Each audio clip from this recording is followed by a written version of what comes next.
모데라토 칸타빌레. 절제, 그것은 대수로울 것 없는 교활한 미덕일까? 숭고함이라는 미덕을 필적하기 위해서는, 또는 다른 가치, 다른 세계를 만들어내기 위해서는 반드시 극단을 사용해야만 하는 걸까? 미켈란젤로, 나폴레옹, 헤겔, 아르툰과 같은 사람들은 중도라는 길을 모르는 이들이었다. 절제란 미적지근하고 모험을 두려워하고 상상력이 결여된 태도를 말하는 걸까? 그것은 중용과는 다른 것이다. 절제는 범속함이라는 진흙탕 속을 결코 걸어가지 않는다. 비상식적인 극단을 피하려면 한 쌍의 말이 이끄는 마차의 굽비를 한 손으로 단단히 부여잡고서 꼭대기에 있는 길을 나아가야만 한다. 그것이 절제가 가는 길이다. 능력 있는 사람? 인간은 나는 할 수 있다고 생각하는 존재이며 감각 및 운동 능력이나 지적 능력들의 충체이다. 내가 세상을 통제하고 지배할 수 있을 때 세상은 내게 낯설지도 않고 더욱이 적대적이지도 않다. 다만 나의 자유가 타인들의 자유와 충돌을 일으키게 될 뿐이다. 가치 있는 사람? 우리는 타인들보다 더 많은 은총을 누리는 것이 우리의 성공을 의미하며 우리가 뛰어난 존재임을 뜻한다고 믿는다. 그래서 타인을 유혹하고 부패시키고 우리를 인정하게 만들려는 온갖 시도들이 생겨난다. 우리에 대해 타인들이 가지고 있는 이미지와 본래 우리의 모습이 서로 같다는 생각도 그와 같은 그릇된 믿음에서 나오는 것이다.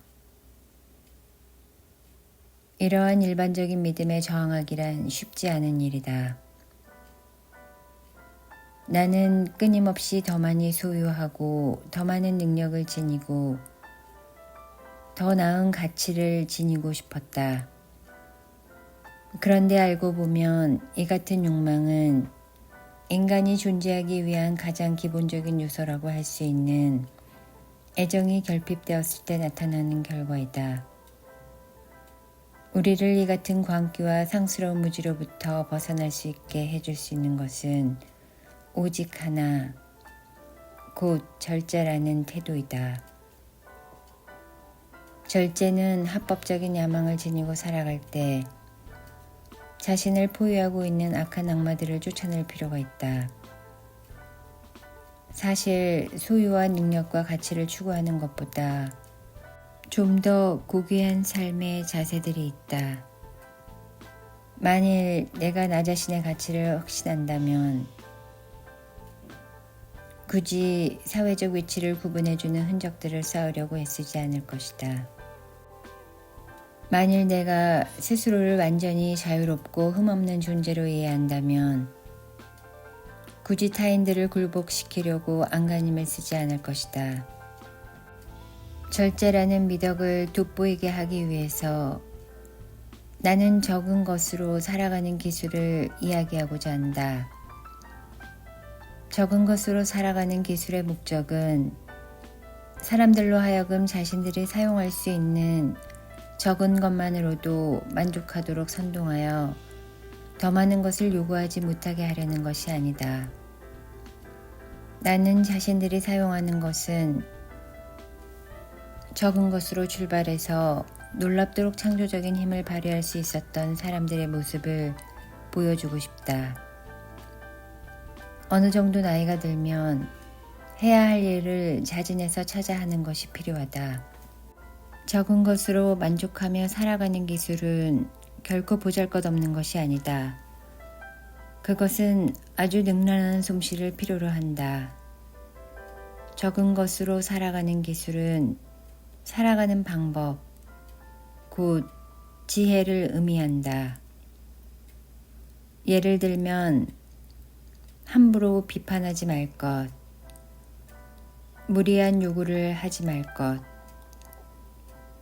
상황이 제공해 준 것들을 최대한 이용할 것, 사회계층의 꼭대기에 있는 사람들을 비통한 질투의 시선으로 바라보지 말 것, 시도해봤다는 자긍심을 갖기 전에 자신의 취향과 운명에 따라서 착실히 차근차근 앞으로 나아갈 것 등이 그것이다. 내가 부러워하는 행복이란 안락함이나 성공에서 오는 것이 아니라 소박한 기쁨을 맛보고 그런 기쁨들과 조화를 이루는 능력, 그리고 그런 기쁨을 자주 만들어내는 능력에서 오는 것이다. 몇 년 전부터 나는 적은 것으로 살아가는 기술을 내 방식대로 실행하고 있다. 우선 나의 수동성을 행동으로 바꾸려고 애쓴다. 나는 전보다 덜 걷는 대신 보는 일에 열중해서 더 많이 보고 더 잘 보려고 노력한다. 행동이 부족하기 때문에 대신 더 많은 생각으로 그 자리를 보충하려고 한다. 이제는 더 이상 다리로 뛰지 않는 대신 두 눈으로 뛰어다닌다. 내게 부족한 점들을 오히려 장점으로 바꾸고 싶은 것이다. 우리들 중에 많은 사람들은 나이가 들고부터 발걸음을 더 바삐 움직인다. 그들은 보아야 할 것들이 너무 많고 맛보아야 할 요리가 너무 많으며 방문할 곳도 너무 많고 함께 걷고 싶은 사람들이 너무 많이 있다고 생각한다. 억제할 길 없는 이 같은 공복감을 어떻게 설명할 수 있을까? 그들은 한창 활동적인 나이에 디저트도 메인 요리도 없는 삶을 살았다. 며칠 안 되는 옹색한 휴가들은 오로지 다시 일터로 나가 몸을 불사르기 전에 잠깐 회복할 시간만 허락해 주었을 뿐이다. 그리하여 그들은 노년에 이르러 자신이 정말로 원하는 것을 하고 싶어 한다. 죽음에 대한 생각이 더 이상 늦어서는 안 된다고 그들을 밀어붙인다. 그들에게는 이제 허락된 시간이 얼마 남지 않았기 때문이다. 내게는 별로 그런 열기가 없기 때문에 또한 내가 완전히 녹초가 되도록 무언가에 열중하는 일은 거의 없기 때문에 게다가 나는 언제나 내가 있는 자리에서 행복을 쉽게 찾아내는 편이기 때문에 나는 그들처럼 남은 삶에 대해 대식가다운 집착을 보일 수도 없거니와 그리 급하게 서두르지도 않는다. 나는 행복의 본질이 무엇인지 잘 모른다. 하지만 무엇이 나로 하여금 그 행복으로부터 벗어나게 할 것인지는 잘 알고 있다. 바로 끊임없는 수다, 쓸데없는 일들, 한마디로 헛된 것들이 바로 그것이다. 나는 본질은 잡히지 않는 법이라고 생각한다. 나는 누구인가? 나는 누구였던가? 언제 어떤 환경 속에서 타인에게 잘못을 저질렀던가? 하지만 본질은 내가 정확하게 규정할 수 없는 것과는 다른 것이다. 나라는 존재는 내게 있어서 너무나 거대하고 불확실하게 보인다.